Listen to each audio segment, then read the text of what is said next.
Good afternoon, Heat Nation, folks, folks, and everything in between and beyond. This is Roy, the host of My Happenings, and these are going to be my penny quickies in regards to the game yesterday against the Jazz.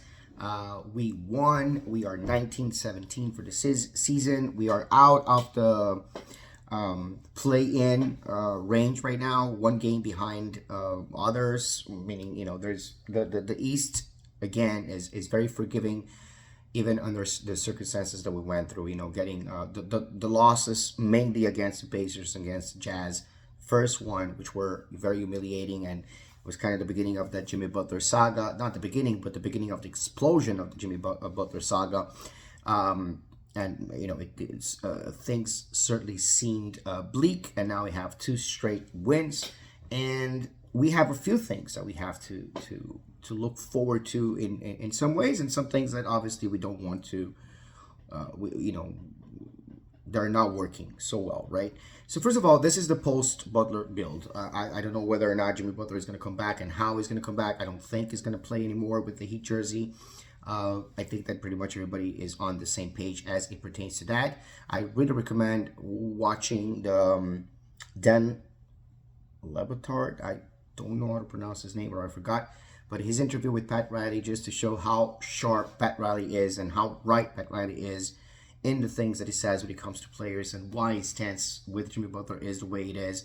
I don't think that Jimmy Butler, with what he's been doing, automatically deserves a max extension, and so I don't think that that's the problem with the with what happened. We talked about it, enough. Other people are talking about it. All I'm waiting for is some sort of a trade announcement. Something to do with Houston. But as it pertains to the game yesterday, let's take a look at our main people there. So, Jaquez, 36 minutes, 7 rebounds, 7 assists, 20 points. Just 3 under Herro, 37 minutes, 7 rebounds, 5 assists, 23 points. Bam Adebayo then follows. Didn't have a good start of the game, but then picked it up a little bit later. Did contribute with, if I'm not mistaken, he had 3 steals and 2 blocks as well, or 2 steals and 2 blocks. 29 minutes, 15.7 rebounds, and 3 assists to complement that. Haywood Highsmith had a very quiet night, only 5 points, 2 assists, and 2 rebounds, but he's not the problem. Nikola Jovic inserted the lineup with 27 minutes, 6 rebounds, 5 assists, and 11 points. Did a great job. I think yesterday was a night that both teams were shooting poorly in the first couple of quarters. Things picked up in the third and the fourth quarter.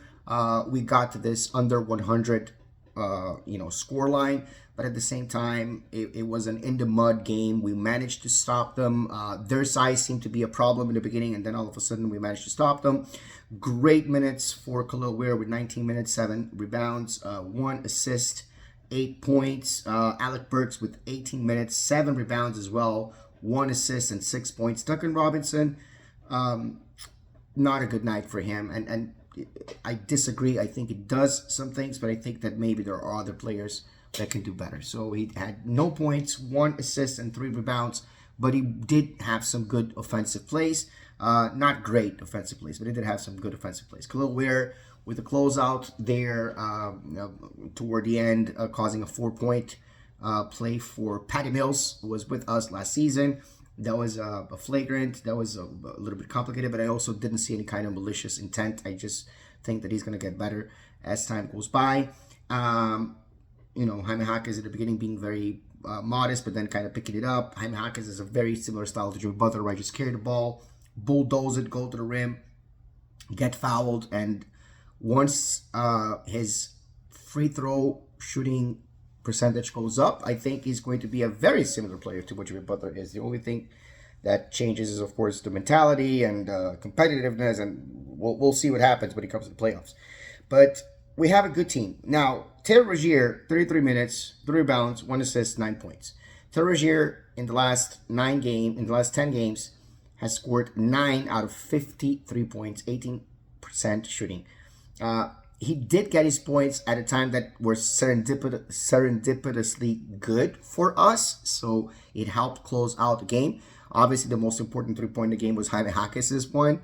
But just the fact that Terry Rozier is still in the starting lineup. It's difficult to put somebody else there. I don't, I wouldn't.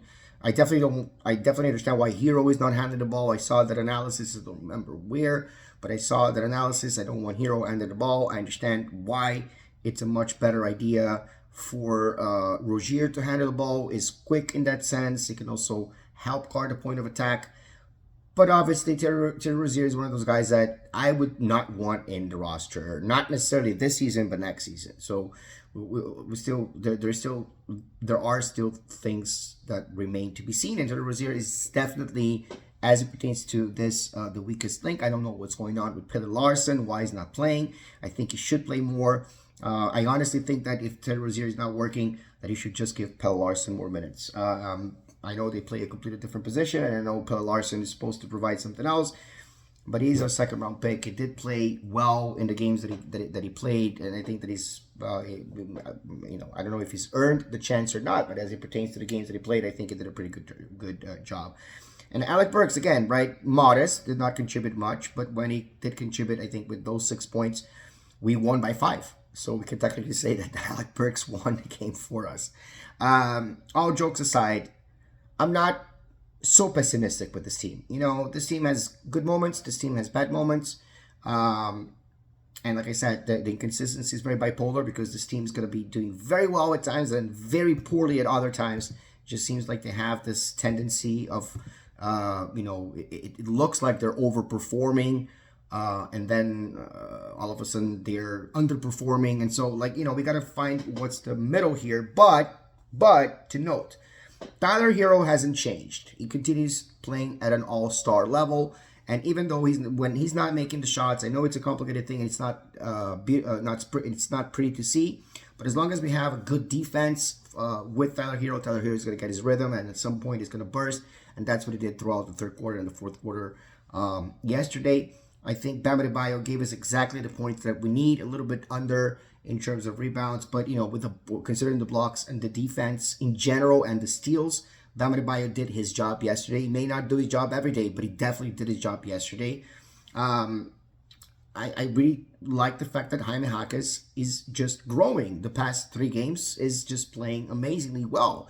And I'm not saying amazingly well, like, all-star level. No, but he's providing us the boost that we wanted off the bench. He's providing that as a starter and without Jimmy, right? Not having Jimmy there, because he does pretty much, his style is pretty much the same as Jimmy Butler's styles, especially in the regular season, right? So I'm not as pessimistic. I do know that some trades are going. I think that Duncan Robinson, unfortunately, could be included in a package there. I don't know what's going to happen with Butler. It's Suns or bust. I don't know if Pat Riley wants to trade him. I spoke with my friend Fabio Ushida, who is camera shy, is not going to be coming, but that's one of the analysis that he did. He thinks that Pat Riley is completely right in his ways, and he doesn't exactly understand what happened. But obviously, this is something that stems from Jimmy Butler. Wanting money that is not there. Stems from the fact that it's going to be very difficult. And of course, he wants the Suns, but that whole idea with Beal, it's going to be a complication. I know Pat Riley is not excited about that.